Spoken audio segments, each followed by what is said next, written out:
Bonjour à tous et bienvenue sur ce nouveau jeudi de la recherche.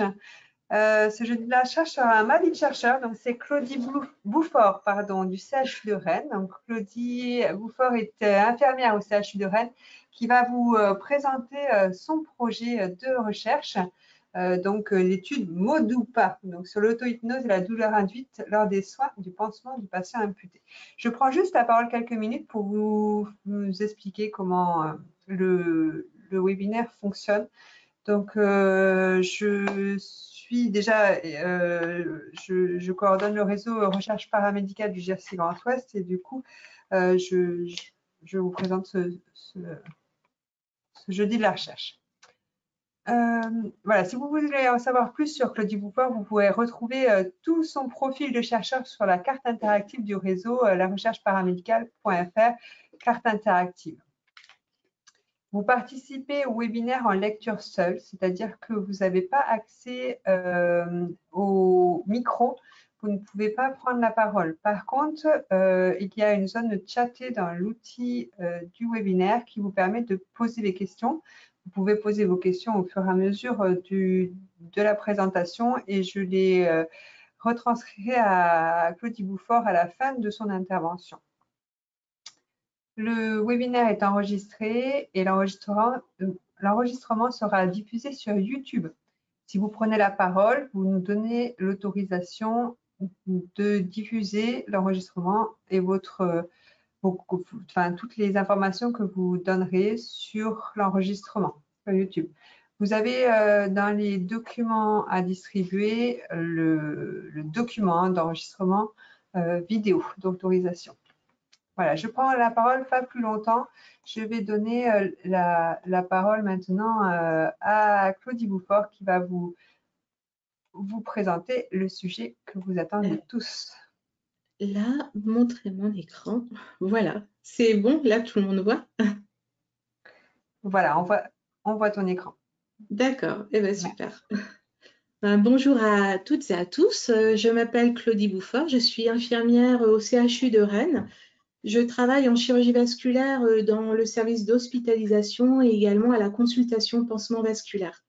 Alors, je remercie tout d'abord les organisateurs des Jeudis de la recherche paramédicale de m'avoir invité à parler de mon projet de recherche. Et je tiens aussi à remercier le GRC Grand Ouest et Hugo pour le prix de la recherche paramédicale que j'ai obtenu en juillet. J'en parlerai tout à l'heure, mais voilà, j'ai jamais eu l'occasion de le faire en direct, alors je le fais. Alors, c'est donc, Émilie vous a parlé donc de mon... Ah, il faut que je fasse de ce côté-là, excusez-moi, parce que ça, on a changé d'écran, voilà. Hop, voilà, mon projet de recherche donc s'appelle l'étude MODUPA. Donc, MODUPA, c'est l'acronyme de la modification de la douleur des plaies d'amputation avec l'auto-hypnose. Mais avant de vous en parler, je vais vous parler de mon parcours aussi professionnel qui est en lien avec la genèse de ce projet, du fait de mon vécu en chirurgie vasculaire. Alors, je suis diplômée depuis 1993. J'ai eu mon diplôme à l'école infirmière de Lorient, parce qu'à l'époque, on ne parlait pas d'IFSI. J'ai travaillé par la suite 5 ans dans une clinique à Brest. Et puis, je suis arrivée sur Rennes en 98. Et après divers remplacements dans plusieurs services, j'ai posé mes valises en chirurgie vasculaire. Donc, cela fait maintenant 21 ans que je suis en chirurgie vasculaire. Alors, je vais dire que c'est 21 ans de richesse, une richesse tant au niveau de la spécialité en elle-même. J'apprends encore aujourd'hui plein de choses dans ce service, une richesse tant par tout ce qu'on peut voir au niveau de la pathologie, puis d'autres pathologies, parce que bien souvent, on fait des liens avec les autres pathologies, mais aussi au niveau des soins techniques, pré, post-opératoires. Et puis, notre service est spécialisé dans la plaie. Donc, voilà, nous avons des compétences, nous acquérons des compétences qui sont valorisées justement par l'équipe médicale et l'encadrement. J'ai aussi une ancienneté de tutrice, je ne compte plus les années, mais je crois que j'ai dépassé la dizaine d'années. Donc, voilà, je suis tutrice des étudiants. 21 ans de richesse au niveau des relations avec mes collègues paramédicaux, mon encadrement, mes collègues chirurgiens, médecins. C'est vrai que, c'est vrai, 21 ans, c'est une équipe avec un grand E. Vraiment, c'est une mutualisation de toutes les compétences pour le bien-être du patient. Et ça, c'est le plus important. Et puis, pour terminer, c'est 21 ans de relation avec les patients. Des patients que nous sommes amenés à revoir régulièrement parce que l'artériopathie oblitérante des membres inférieurs est une maladie chronique. Donc, nous sommes amenés à revoir nos patients de façon régulière parce qu'il faut à nouveau revasculariser. Et puis, comme voilà, nous voyons des patients avec des plaies, nous les voyons en cicatrisation dirigée. Alors voilà, c'est vrai que c'est un service où la douleur aussi est présente au quotidien, différents types de douleurs, douleurs aiguës, douleurs chroniques, douleurs neuropathiques. La douleur neuropathique est liée aux amputations, aux sensations et aux douleurs du membre fantôme. Bien souvent, les patients disent mon fantôme me fait mal. Et c'est vrai que voilà, des douleurs qui sont bien souvent difficiles à soulager malgré toutes les antalgiques mis en place au niveau par voie orale, tout ce qui est PCA morphine, les cathéters périnerveux, etc. Donc c'est vrai qu'à un moment donné, je me suis interrogée sur cette douleur, me disant mais comment je peux les aider parce que je leur ai tout donné et ils restent dans leur douleur. Donc comment faire? Donc je me suis formée au DU douleur à Rennes en 2013. Ça a été une année aussi très riche parce qu'elle m'a permis de comprendre les voies de la douleur, mieux comprendre ce cheminement, les traitements aussi, les synergies de traitement. Et puis, nous avons eu des interventions de médecins qui utilisaient d'autres médecines complémentaires et donc il y avait l'hypnose. Et c'est vrai que ça m'a interpellée et pourtant, je n'avais eu qu'une heure de ce cours-là. Ça m'a interpellée, je me suis renseignée après ce DU. Alors, le DU m'a permis de faire plein de choses dans le service, mais bon, c'est au niveau de l'évaluation, traçabilité, expliquer aux collègues, etc. Et c'est vrai que bon, je me suis renseignée et au niveau de l'hypnose, il n'y avait pas de formation sur le CHU. Et il y avait une formation en communication thérapeutique, alors je me suis inscrite. Et c'est une approche un peu hypnotique, on va dire. Et c'est vrai que cette formation a été une révélation pour moi. C'était 3 jours de formation, mais une révélation dans le sens où moi qui adore cette relation avec le patient, je me suis rendu compte que ne serait-ce que par mes mots, je pouvais induire des douleurs. Et là, je me dis, waouh, il faut que, voilà, une belle remise en question, je peux parler autrement et puis je serai plus efficace avec mon patient. Et voilà, donc c'est une formation riche avec une boîte à outils vraiment en sortant de cette formation et je reviens dans le service, mais après, il faut oser. Oser utiliser certains outils aussi d'approche hypnotique. Et je dirais, il faut oser, il faut s'autoriser, mais il faut oser s'autoriser et autoriser à oser. Parce que voilà, c'est vraiment d'autres outils. Et la première fois que j'ai eu vraiment la satisfaction du bienfait de ces outils, c'est quand j'ai un patient 40 ans qui allait être amputé le lendemain d'une amputation transfémorale. Un patient qui criait sa douleur malgré la PCA morphine, un cathéter périnerveux, malgré tous les antalgiques péros, il criait sa douleur. Et bon, moi j'avais ça en plus et je lui ai proposé. Je dis voilà, écoute, je peux vous proposer un outil qui vous permettrait d'être peut-être plus confortable, peut-être vous amener un petit peu ailleurs, sur un lieu que vous aimez ou peut-être une passion. Et là, il me dit, ouais, j'adore la moto. Et puis moi, je me suis dit, ouh, il se fait amputer demain au niveau de la cuisse. Donc voilà, on est parti sur sa passion. Donc c'est très sensoriel. Je mettrai des heures à vous expliquer la communication thérapeutique. Et à un moment donné, moi, je faisais le geste en stérile de remettre en charge le diffuseur du cathéter périnerveux. Donc j'étais habillée avec le masque, la charlotte, etc. Et à un moment donné, il me dit, waouh, je suis à vive allure là sur ma moto. Et moi, je suis restée bouche bée derrière mon masque parce que je me dis, ça marche. Donc, allez, il faut continuer. Et voilà, donc je prends confiance en moi, je continue, je montre, je fais aussi devant mes collègues parce qu'il faut aussi le faire devant les collègues, devant les médecins, chirurgiens. Et puis voilà, c'est comme ça que ça a démarré. Et puis par la suite, pour être plus légitime, voilà, je me suis décidée de me former à l'hypnose parce qu'on me disait, c'est l'hypnose que tu fais. Donc voilà. Donc j'ai passé le diplôme universitaire en hypnose thérapeutique au CHU de Nantes en 2016-2017.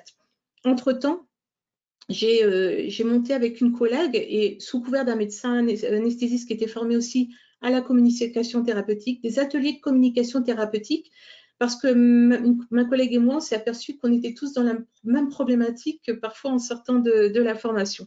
Donc, ces ateliers sont toujours pérennes et puis nous sommes ravis à chaque fois de les faire.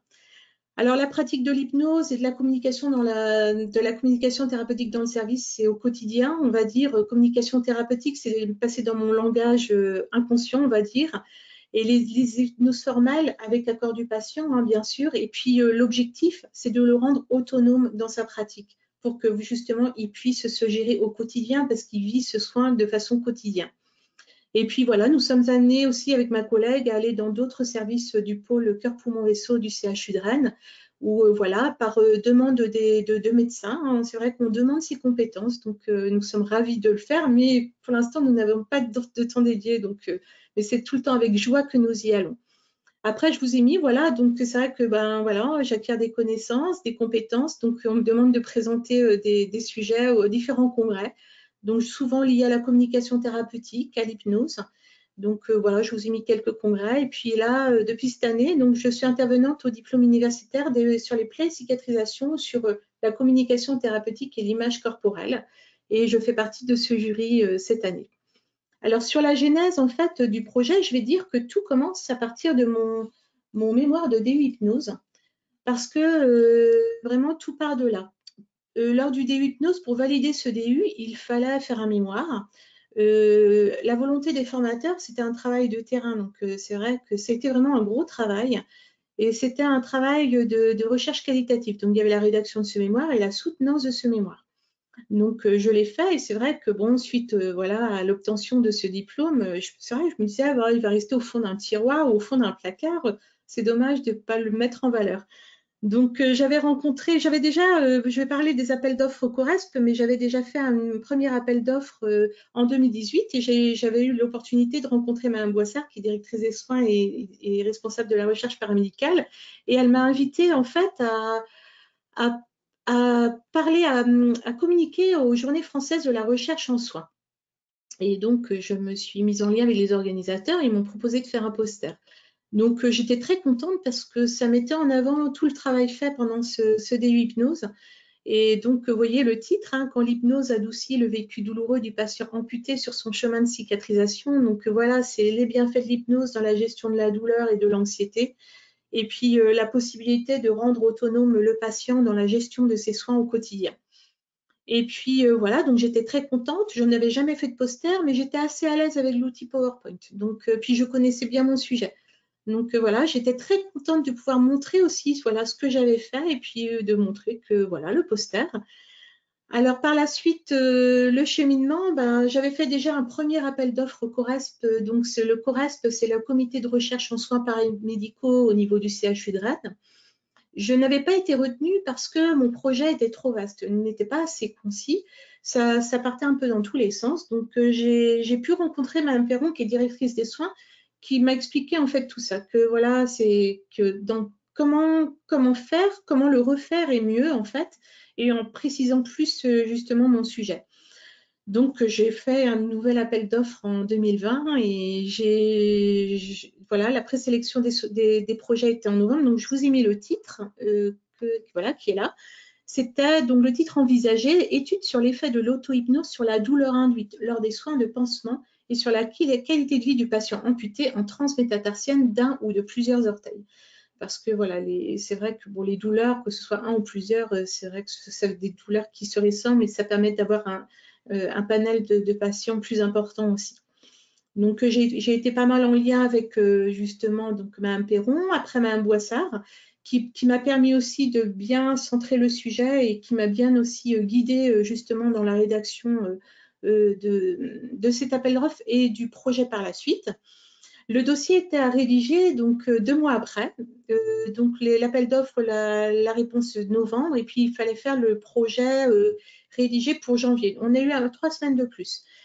Au départ, je me suis dit, je n'ai jamais fait ça, je suis novice dans la recherche. Et en fait, dès le lendemain de la réponse de la présélection, j'avais un mail de Madame Céline Park qui me disait, voilà, qui se présentait, qui m'a dit, bah voilà, je serai avec vous pour la rédaction de ce projet. Donc, en fait, je n'étais pas seule, j'étais vraiment accompagnée. Donc, le dossier comprend la rédaction du projet et j'ai été accompagnée par la cellule montage de la direction de recherche et de l'innovation du CHU de Rennes. Donc, j'ai été aidée par Madame Céline Park, qui est chef de projet montage. Elle s'est chargée de la qualification de l'étude, des aspects réglementaires et budgétaires et de la relecture du projet. Et Madame Nora Anthony, qui était à l'époque interne de santé publique, qui est maintenant assistante chef de clinique, et elle m'a aidée sur le plan méthodo. Et c'est vrai que j'ai eu beaucoup d'aide, on s'est beaucoup vu en présentiel et en distanciel aussi par mail. Le cheminement, donc on a soumis justement le projet, et dans le même temps, Céline m'a proposé de répondre à l'appel d'offres GIRC Grand Ouest, donc ce qu'on a fait. Et le cheminement, les résultats des commissions étaient favorables pour les deux. Un avis favorable pour le projet CORESP en mars, et le GIRC Grand Ouest en juillet 2020 avec le projet lauréat de l'appel d'offres à projet paramédical. Donc très contente. Alors je vais vous parler maintenant quand même de l'étude parce que c'est un peu, voilà, c'est ce que j'aime. Alors l'acronyme de MODUPA, modification des douleurs des plaies d'amputation avec l'auto-hypnose, c'est l'étude sur l'effet de l'auto-hypnose sur la douleur induite lors des soins de pansement du patient amputé en transmétatarsienne d'un ou de plusieurs orteils. Vous voyez que par rapport au sujet là, de présélection, j'ai enlevé la qualité de vie, je vais vous expliquer pourquoi. Alors le constat, c'est que nos patients, comme je vous disais tout à l'heure, on est dans la chronicité de la maladie artérielle et souvent on a des patients âgés qui portent souvent un lourd bagage fait de leur histoire vasculaire, de leurs plaies, de leurs douleurs, et tout cela a un impact et des répercussions sur leur vie et sur celle de leur entourage. Souvent les patients porteurs de plaies en fait ne s'autorisent plus à vivre, on va dire qu'ils gravitent autour de leurs plaies. Et c'est vrai que, alors, bien avant l'amputation, ils ont souvent ces plaies pendant parfois de longs mois. Et bon, ils sont revascularisés, etc. Mais la plaie, malgré la revascularisation, la plaie n'évolue pas. Le chirurgien va proposer l'amputation. Eux vont se dire, je me fais amputer, je vais vite cicatriser. Or, ça ne se passe pas comme ça. Parce qu'en fait, le constat, c'est que, voilà, comme je vous disais tout à l'heure, ils vont suivre une cicatrisation dirigée pour que la cicatrisation se fasse de l'intérieur vers l'extérieur. Je ne montrerai qu'une photo, celle que vous voyez, pour vous dire que les amputations d'orteils ou les amputations de tous les orteils qu'on appelle transmétatarsiennes complètes sont des plaies ouvertes, donc qui nécessitent cette cicatrisation dirigée avec des soins quotidiens de méchage, de détertion. Tout irait bien s'il n'y avait pas la douleur, et il y a la douleur. Et la problématique, c'est que malgré tous les antalgiques donnés, les anesthésiants locaux qu'on met sur la plaie avant le soin, parfois le méopa et voire plus de choses, comme le cathéter périnerveux, nos patients restent dans la douleur. Ce qui implique justement des difficultés à faire les détertions parce qu'il y a la douleur, mais il y a l'appréhension et la peur. Le patient connaît son pansement, il l'a eu hier, avant-hier, il l'a eu il y a déjà depuis plusieurs semaines, voire plusieurs mois. Il l'aura demain, après-demain, il l'aura encore pendant de longues semaines, voire de longs mois. Donc la douleur est présente, elle augmente. La cicatrisation se ralentit parce que la douleur limite les soins, donc on n'arrive pas à faire ce qu'on veut. Bien souvent, même les patients s'aggravent et nécessitent une hospitalisation, soit pour un parage de plaie au bloc, soit pour une amputation majeure. Alors là, mon questionnement, parce que bon, la formation à l'hypnose, et puis dès que j'ai été formée à l'hypnose, j'ai commencé à pratiquer. Et puis, je me suis aperçue que l'auto-hypnose, le fait d'intégrer l'outil, les patients l'utilisaient très bien et il se passait des choses. Donc, à partir de ma pratique de l'hypnose dans le service à la consultation pansement, l'expérience montrait que les patients qui utilisaient l'auto-hypnose lors de la réflexion quotidienne de leur pansement vivaient le moment de façon plus sereine, en augmentant le confort et en diminuant la douleur et l'anxiété. Donc, j'ai fait des recherches, j'ai regardé un peu partout. Bon, il y a beaucoup d'études sur l'hypnose qui montrent justement les bienfaits de l'hypnose dans la modification de la perception douloureuse ressentie, notamment lors des soins. Des études ont également montré que l'auto-hypnose permettait une diminution de l'intensité de la douleur. Mais à ce jour, il n'y a pas d'études qui démontrent la diminution de la douleur ressentie par le patient pratiquant l'auto-hypnose lors de la réflexion de son pansement d'amputation. Les seules études retrouvées sont en lien avec la diminution de la douleur par l'hypnose lors des soins de changement de pansement des patients brûlés. Donc de là, je suis partie sur une carte mentale. J'ai beaucoup utilisé carte mentale avec mes enfants. Et puis, j'ai utilisé ce logiciel et ça m'a permis de poser toutes mes idées. Et de là, donc, j'ai ressorti diverses thématiques. Donc, il fallait identifier les objectifs d'études au travers de thématiques. Donc, il y avait la thématique douleur, la thématique cicatrisation et la thématique qualité de vie. Concernant la qualité de vie, c'est vrai qu'avec Nora et Céline, on s'est dit que déjà l'auto-hypnose, c'est un apprentissage par le patient. Avec la qualité de vie et des questionnaires justement à répondre, ça faisait peut-être beaucoup trop de choses pour le patient, sachant qu'on est aussi sur une population âgée. Donc, on a mis cette thématique de côté en pensant peut-être un jour, peut-être la reprendre sur une autre recherche, sait-on jamais. De là est ressorti le critère de l'objectif principal, qui est d'évaluer l'effet de la pratique de l'auto-hypnose par le patient sur son niveau de douleur lors de la réflexion de son pansement d'amputation par l'infirmière, et les objectifs secondaires sur son confort lors de la réflexion de son pansement, sur la douleur et le confort lors de la réflexion à 1 mois, sur la cicatrisation des plaies complexes que sont les plaies d'amputation.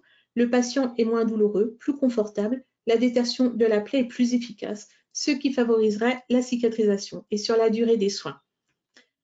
Concernant l'échantillonnage, donc voilà, j'avais posé mes idées justement, voilà ce que je pensais. Et après, donc, discussion avec Nora et Céline, hein, qui sont compétentes aussi, c'est ce qu'elles font au quotidien.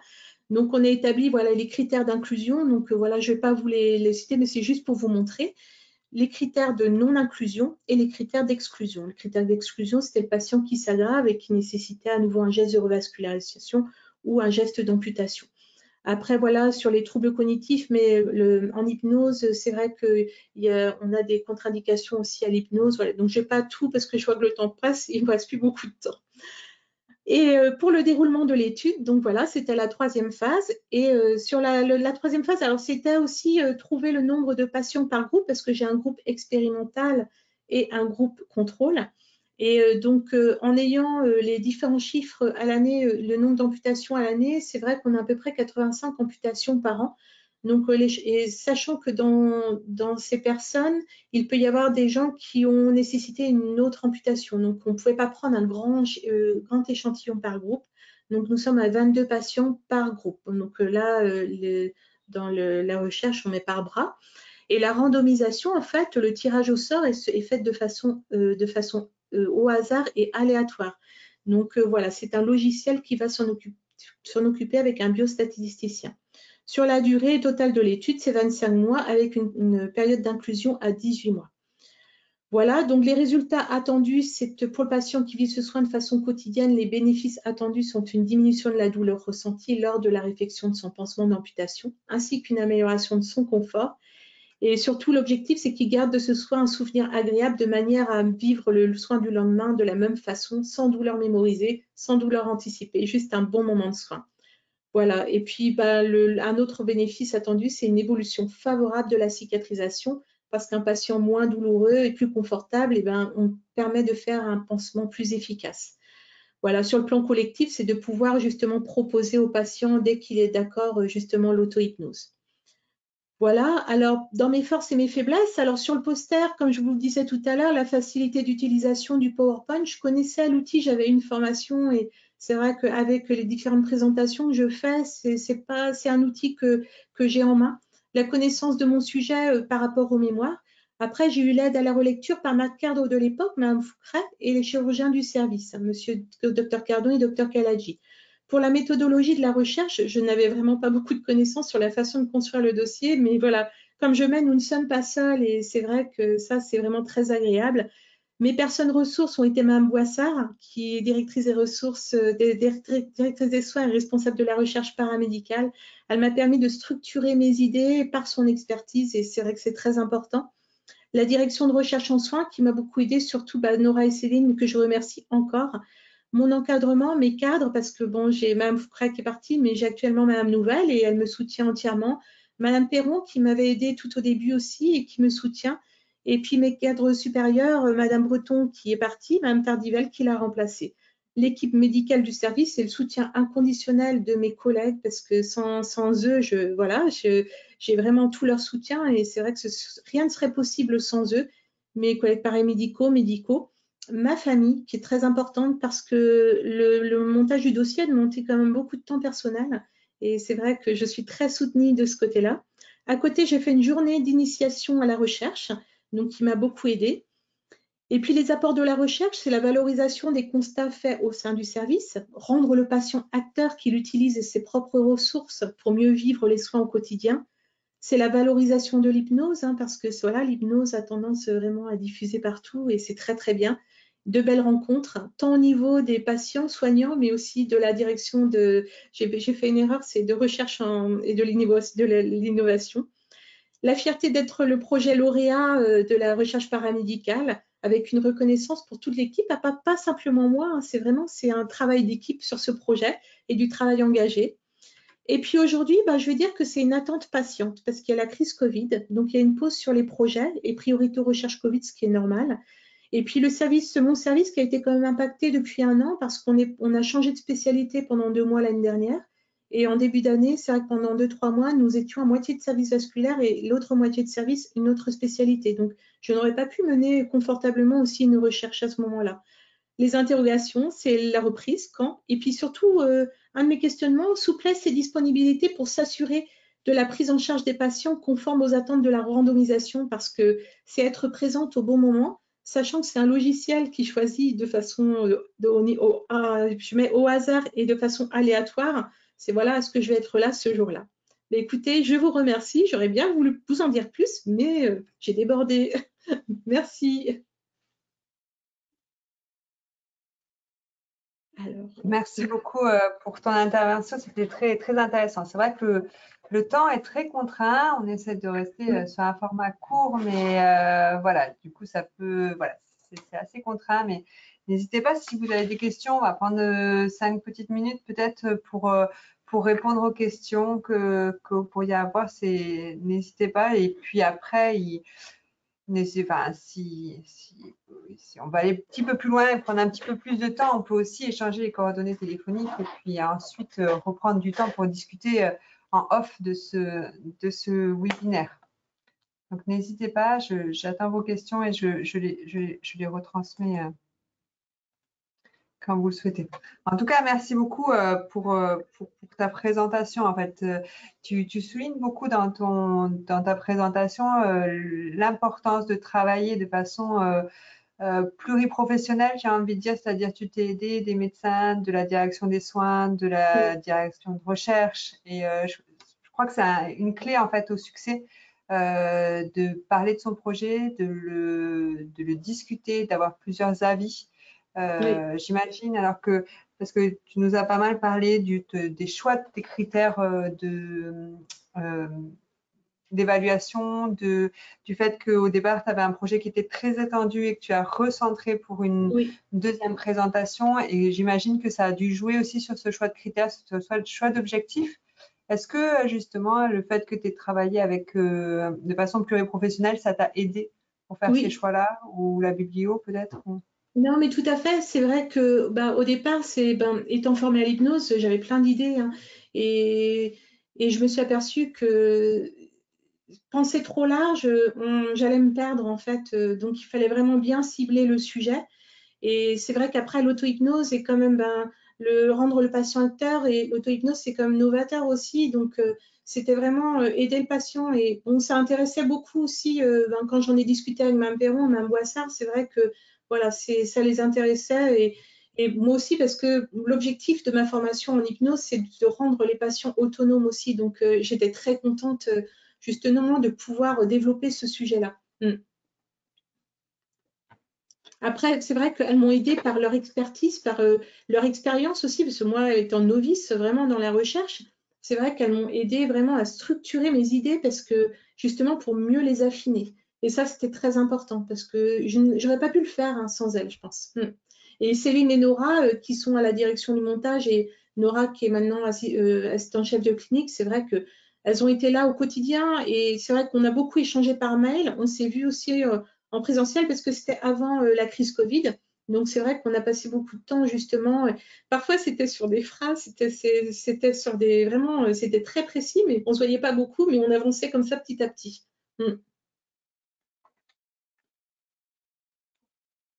D'accord. Ouais, c'est vrai que c'est une difficulté qui est majeure dans tout projet de recherche, c'est de bien réussir à répondre, faire un choix en fait dans les questions, parce qu'on a envie de tout aborder, tout répondre à toutes les questions, et on est obligé de se contraindre à un petit domaine. Après, c'est ça aussi qui fait que, voilà, quand tu nous as présenté la revue de bibliographie que tu as faite, en fait, tu disais, voilà, il y a eu pas mal de choses qui ont été faites sur l'auto-hypnose, mais sur d'autres patients.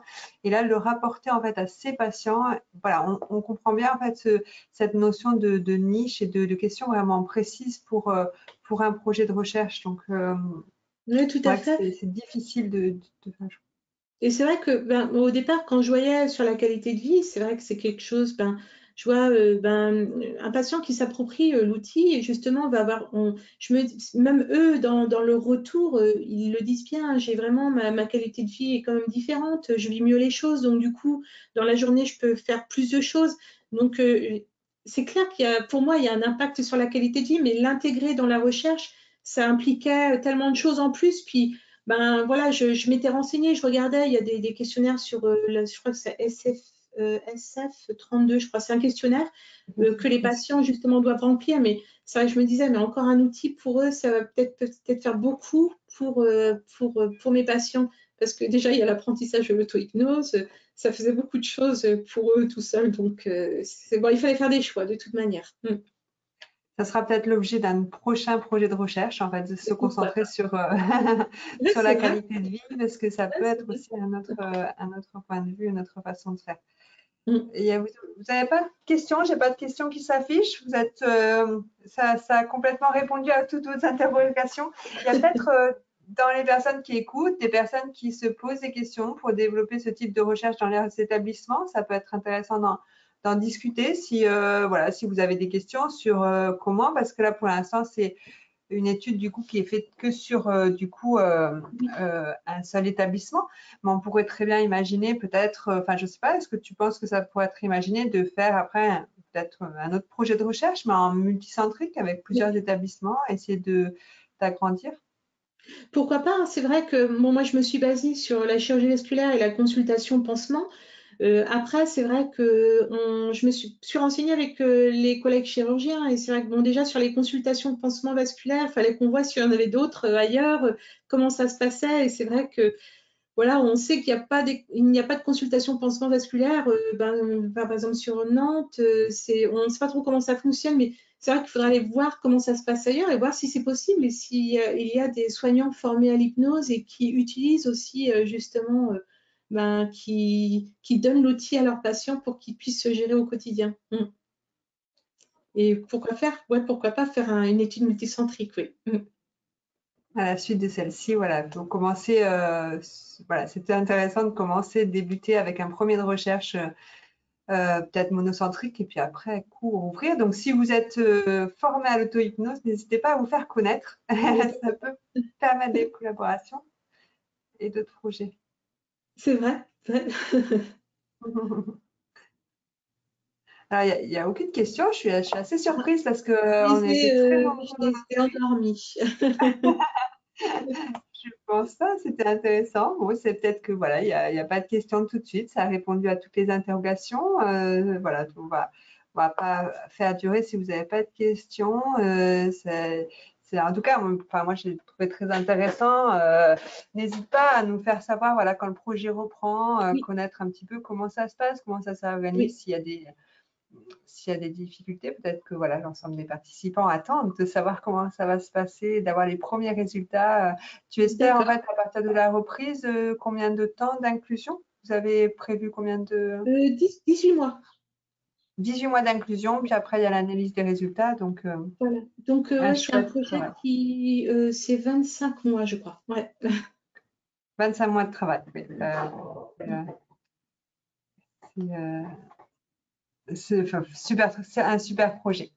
Écoutez, Oui, oui, oui. Non, non, mais j'en suis je te convaincue. remercie, Claudie, pour cette intervention. C'était très riche. Et n'hésitez pas donc à nous renvoyer un petit mail si vous avez d'autres questions. D'accord. Si vous voulez peut-être ajouter quelque chose. Non, non, mais moi, voilà, je suis contente vraiment d'en parler parce que voilà, je veux dire, c'est ma pratique au quotidien. Donc voilà, on va dire, depuis que je suis formée à l'hypnose, c'est une autre vie en fait, hein. Donc je suis tellement contente d'apporter encore plus de bien-être aux patients. Donc voilà, voilà, moi je continue de toute manière. Donc je suis ravie de ce que je fais. Voilà. Super, ça fait plaisir de l'entendre. Et le fait de faire un projet de recherche, de démontrer les résultats par la recherche, ça permettra peut-être de diffuser un petit peu ces pratiques et de les entendre. Donc, on attend avec impatience tes résultats. Et bien, écoute, Merci beaucoup. je ne crée pas en tout cas.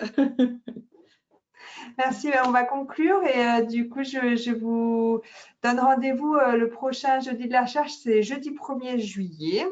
Donc, ça sera un café lecture, donc une lecture critique d'articles qui sera animée par Estelle Gémier sur la prise en charge nutritionnelle précoce des patients en post-AVC. Donc voilà, on vous retrouve au 1er juillet. À très bientôt et n'hésitez pas si vous avez des questions à nous solliciter. Merci. Au revoir. Au revoir à tous.